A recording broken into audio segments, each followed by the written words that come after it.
We got to talk Pirates. We got to talk trade deadline because it is quickly approaching. And despite the fact that the Pirates have now lost 3 consecutive games as of this recording, they're still floating around that wild card spot. You'd be fooling yourself if you thought that they are out of it at this point with 2 months to go. I mean, Brandon Lau said as much whenever they weren't able to get the job done, complete the comeback on Tuesday against the Arizona Diamondbacks. He said it's July.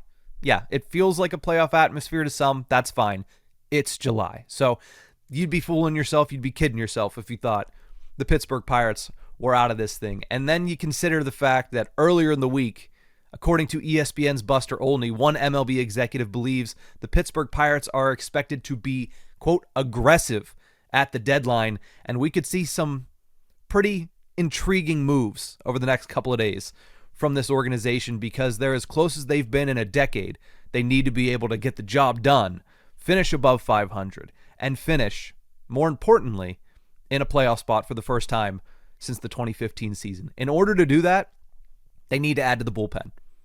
I'm not making any news by saying the bullpen is the Pittsburgh Pirates' top priority. That has been the case all season long, and that continues to be the case, despite the fact that the bullpen has stepped up and has performed pretty well since the All-Star break. But that's not a long enough sample size for me to trust the arms in that pen with this season for the final 2 months. There are some pieces, Mason Montgomery, Yohan Ramirez, that have stepped up and started to become pretty consistent performers over the past couple of months. That's great, but you still need more high-leverage guys. Mason Montgomery could be your closer, but you need more high-leverage guys that you can count on. You expected that to be Dennis Santana, and you DFA'd him. Not only did you DFA him, but now he's a free agent because nobody picked him up. So you need to add to the back end of the bullpen, and the name that everybody has been talking about is Mason Miller. Shoot, we talked about it a couple episodes ago on the Burgh Breakdown.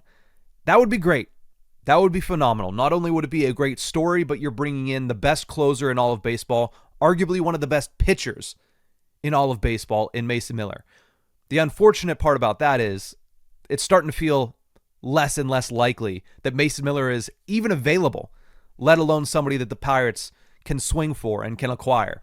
The Padres are back within a few games of the wild card, and they are, historically, at least over the past 5 years, one of the more aggressive teams when it comes to, hey, if we have a shot, we're going to go all in. Now, I'm not sure how A.J. Preller looks at the team that he has currently on his hands. Does he feel like this is a flash in the pan and they're going to fall back in the last 2 months? Or does he feel, hey, the NL wild card is up for grabs, not just one spot, but seemingly 2 spots because the Philadelphia Phillies have faltered over the past week? Maybe he decides that he's going to kick it out of seller's mode and just go buying instead. Or at the very least, maybe he decides that he's going to hold on to the best closer in all of baseball. So we're going to move off of Mason Miller. Again, that's a dream scenario. If it happens, it does wonders for this Pirates bullpen, not just this year, but for years to come. But we'll put that on the back burner for now and look at 2 other realistic targets that could help the Pirates bullpen right now. And one of them, if Mason Miller is off the trade market, I think we can all assume that Aroldis Chapman is off the trade market.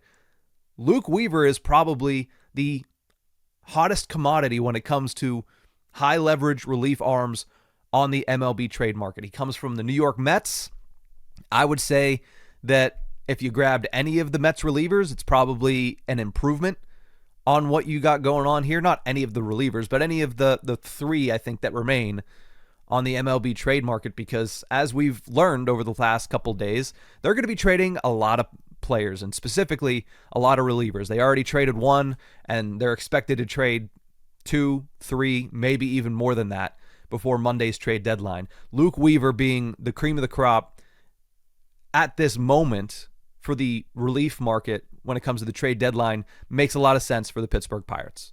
I mean, if you're going to be aggressive, you should be aggressive. And Weaver, while being at the top of the market, is not going to command the return that a Mason Miller would have. He might not even command the return that an Aroldis Chapman would have. So I could see the Pirates and their big swing being grabbing Luke Weaver of the New York Mets. I think the price might still be a little bit uncomfortable. Like, it might be a prospect that you covet. It might be a prospect that you like a lot because, well, It's costly these days to be able to make a move, especially when a lot of teams are still in the hunt and a lot of teams are looking for relief pitching, but it's probably a lot less than what a Mason Miller would have been. So you can always hang your hat on that. The other target that I would look at as far as bullpen help is Antonio Senzatella out of Colorado. 3.66 ERA this season, which is already an improvement on a lot of the guys within the Pirates bullpen currently. But if you look a little bit deeper, and it doesn't take much looking under the hood to find out, oh, he plays in Colorado, let's see what his home and road splits are. 2.57 ERA on the road, 4.94 in Coors Field. So you bring him to PNC Park, you're probably going to have a pretty darn good high leverage reliever in Antonio Senzatella. If the Pirates walk away with both of them, they probably won't. It's probably going to be one of them would be nice, and then probably a more lesser known reliever. That's still a big help to where this bullpen currently is. It allows, one of them to push Mason Montgomery in that closer role. It allows you to pull Gregory Soto back to being specifically an 8th inning guy, which is what he was brought in to do. Maybe even a 7th inning guy, which is when you really start to cook, is whenever you have him moved all the way back to the 7th. So I like bringing in two guys, and if you could bring in both of these two, you'd be in a very, very good spot. But one of these two, I think, would be a massive improvement to the Pirates bullpen. Now, there's a couple other needs that have started to kind of arise. Not that these are things that absolutely have to be addressed, but if they did, it would certainly solidify the Pittsburgh Pirates moving into the final 2 months of the season. Starting pitching is one of them. And I understand. You look at the Pirates starters, and Braxton Ashcraft is an all-star this year, and despite floundering a little bit over the last couple weeks, I think we all expect he'll figure it out. Paul Skeens is Paul Skeens. Bubba Chandler, despite a rocky start in his last outing, has been very good over the past month to 5 weeks. Mitch Keller has had two impressive starts since returning from the All-Star break, and Jared Jones is probably the best pitcher the Pirates have currently. So why do you need rotation help? Well, that's going to help balance the innings for both Ashcraft and Chandler. You do have Jared Jones, who's on a pitch count already, so you're already dealing with that. But Braxton Ashcraft is currently into his career high in innings. Who knows how much beyond that the Pirates are willing to let him go, in the regular season at least. And Bubba Chandler is just 30 innings away, so you still have some wiggle room there before he meets what he pitched last year. And then, of course, you probably project a little bit higher as you stretch his arm out a little bit. But at the same time, the Pirates have been careful with these guys all season long. And when you get into a playoff race, you need to be able to have options. We saw on Thursday what they wound up doing was starting with Yohan Ramirez and then pitching two guys in Hunter Barco, and why can't I even think of the guy's name that pitched after Barco yesterday? But you know what I mean. They bring up guys from the minor leagues to pitch a bullpen game. That's not ideal whenever you're pitching within the constraints of a playoff race. I just want to make sure I get Noah Murdoch's name right. Jesus, I can't believe I forgot that one. Talked about him all week at work this week. But if you bring in a guy like Reed Detmers, who everybody's been talking about from the LA Angels, I think that is the perfect target for you and in the trade deadline. Lefty starter, which changes things up a little bit, which leads to the strengths of your home ballpark. But this is a guy that not only can come in and give you those starts if you need to push Chandler back a game, if you need to push Ashcraft back a game, if you need to skip them in the rotation entirely for a week and maybe bring them out of the bullpen for a game just to be able to minimize the amount of innings that they've been pitching. Reed Detmers has been a starter all of this year, has been a pretty decent starter, a little bit above a 4 ERA, but he's had some good and some bad. But also last year, every single appearance was out of the bullpen. So this is a guy that is versatile, that you can use in the starting rotation to help with your innings restrictions in the regular season, and then you could easily put him in the bullpen once the playoffs come around, or once you're comfortable with where Ashcraft, Chandler, Jones are all at later in the season, once you get into the late stages of September.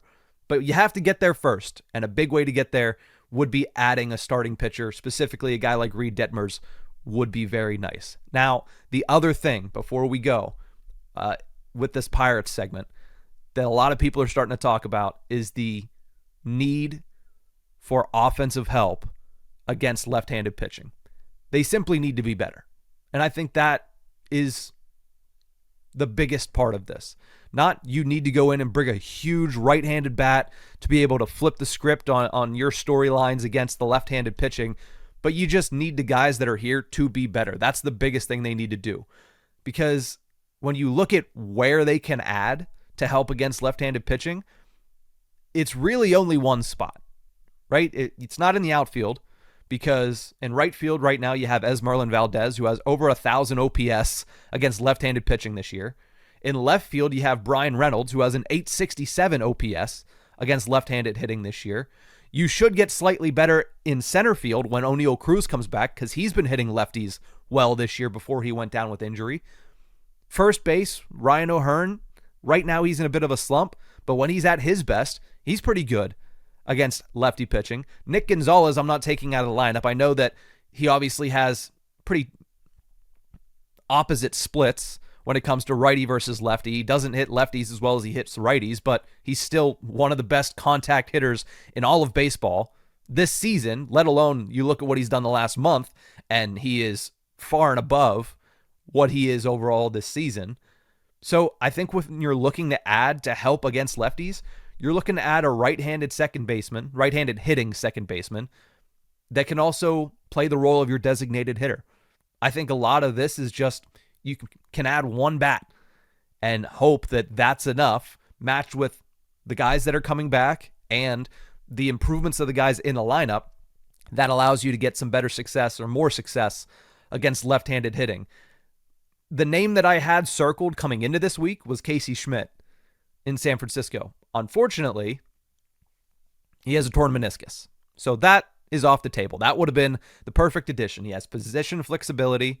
He has a 270 average all season long, but he has a 314 average and an 820 OPS against lefties. That was the guy that I was looking at. That was the guy that I thought, okay, for some reason people were saying that the Pirates would go after Luis Arraez. He also can't hit lefty pitching. And also, I would still not like to close the door on Brandon Lau coming back and bring in Luis Arraez would. So that never made sense to me. But Casey Schmidt feels like it would have made sense. Unfortunately, he goes down with injury. So I go to my second name to help with left-handed pitching, and that's Willie Castro out of Colorado. Shoot, if you can get Castro and Senzatella in the same trade, that would be great. That would be preferred. Willie Castro has a 288 average and a 715 OPS against left-handed pitching. That would go a long way in just giving you another bat that you're confident is going to be able to attack lefties. So again, I think they'll get slightly better when Cruz comes back. I know it's a little bit further off, but they will get better when Connor Griffin gets back. So I don't think that is the biggest need for the Pittsburgh Pirates. I still think they would be able to manage if they didn't go out and add somebody that will help them against lefties.